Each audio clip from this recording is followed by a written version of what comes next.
આપણા સમાજનું એક મોટું વાચિંત્ર છે આપણા હાથમાં, ખબર ને? કવાળો મુઠ્ઠી.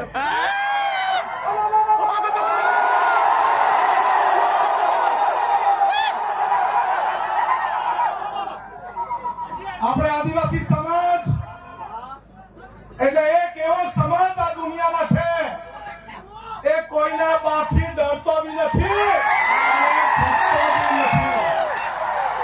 એ આ ચેતરભાઈએ સાબિત કરી દીધું છે. આ ચોર લુચ્ચા બેરા મૂંગા ભાજપિયા એને કહી દે ચેતર વસાવા એકલો નથી, આ કરોડો આદિવાસી એની સાથે છે.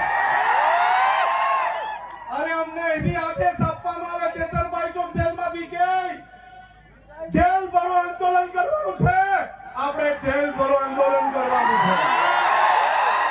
અરે ગુજરાતમાં એવી કોઈ જેલ નહીં મળે જે 1 કરોડ આદિવાસીને જેલમાં મૂકી હતી. અને અમારે પોલીસને કહેવાનું છે આદિવાસી સમાજને બાજી મૂડિયા ગણવાનું બંધ કર. આ આદિવાસી સમાજ આ દુનિયાનો વાઘ છે અને વાઘ રહેશે. હવે પછી છે ને લાફાવાળી કરવાની જરૂર નથી, અરે ભગાવો વાળું કરવાનું શરૂઆત કરવાની. મારા ગામમાં ભાજપીઓ નહીં કે ચાલો ભગો. અરે જંગલ ખાતાવાળાને બહુ તુમાખી આવી ગયેલી હોય ને, અમારા વિસ્તારમાં પ્લાન્ટેશન નથી કરવા દેતા, આવીને બતાવજો અમારા વિસ્તારમાં. અરે આદિવાસી સમાજ એક દિવસ ડેરીમાં દૂધ ભરવાનું બંધ કરે ને તો આ બધા ભાજપીઓને ચા પીવાની બી નહીં મળે. અરે આદિવાસી સમાજ પોતાના વિસ્તારમાં પડેલું વરસાદનું પાણી રોકી દે ને તો ધોવાના બી ફાફા થઈ જાય.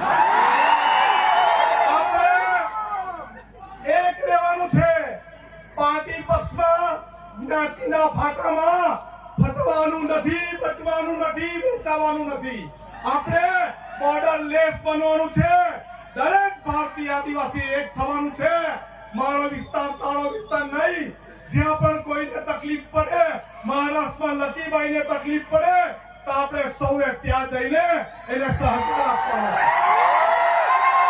આપણા વિસ્તારના દરેક લોકોને મારી અપીલ છે કે આ વર્ષાબેન એના કુટુંબની જવાબદારી એક ભાઈ તરીકે આપણી છે કે નહીં?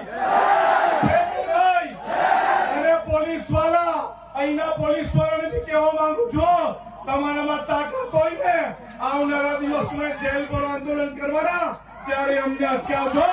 અમે લડવા તૈયાર છે, અમે લડવા બી તૈયાર છે, મરવા બી તૈયાર છે. આ ઝૂકવા તૈયાર નથી, આપણે કદી ઝૂક્યા નથી અને ઝૂકશું પણ નથી. દરેક હાથ ઊંચો કરીને કહેવું, આપણે સૌ